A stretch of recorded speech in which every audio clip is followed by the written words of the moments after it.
Here we go then. So I've been asked before to do a video on the wheels. This is just a light scuff around the edge, nothing too crazy, so we've just sanded it up, 320, 500, and then we've just sort of scotched the insides and give it a light primer on the outside. I think it's more of a bust through kind of etch primer that I've used in the other videos before. Can't remember the name of the primer off the top of my head. To be honest, I think I'll grab it in a minute and then you're able to see what I'm using. But, you know, nothing crazy here. I'm just coming in, giving it a good clean, making sure that there's no crap in there. Nobody wants to polish a wheel, let's be fair. So, get in there, give it a good clean, make sure that everything's nice and tidy. I'd be interested to know how other guys do wheels as well. I've always had the odd comment here and there about, you know, you might have a dry edge here on a certain spoke, or sometimes you'll get runs in edges and stuff. So I come from a background where I've done quite a lot of wheels in the past in a defleet sort of centre. And I ended up coming up with this sort of technique. You'll see it's a little bit weird. Yeah, I think I'm going to grab the primer here. I do think there's a bit of bare metal showing. So although it's an alloy, you know, it can still corrode and all that stuff. So we want to protect it. Standox. I like one of them, and this as well. I do love this primer. You just barely put any on, and then you can just air dry it real quick with a gun. So that's what I'm going to do.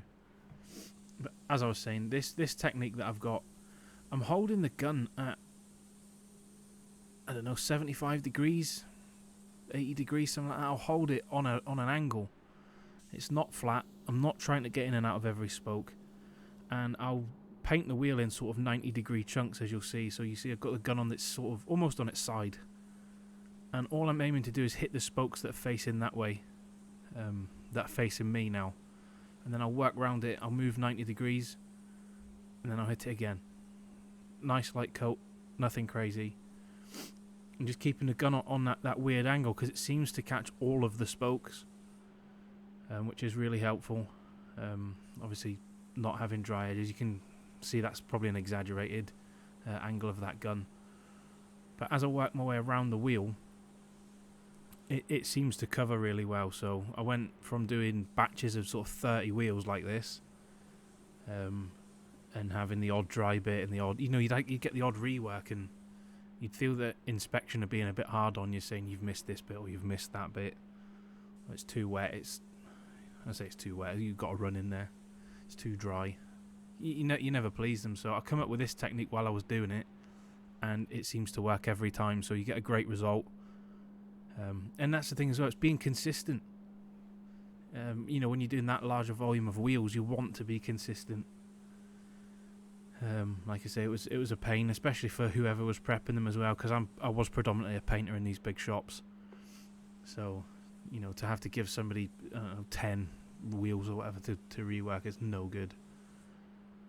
And never mind the costs involved in that. And I'm doing exactly the same thing with the lacquer. You can see I've got the gun on a weird angle, but it seems to work. I hit all the spokes, I hit all the angles, and everything looks great. So I hope this tip might help some people, and you know, let me know what you guys think, how you guys are doing them.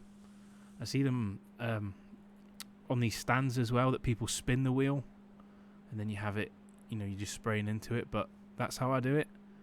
Hope it helps.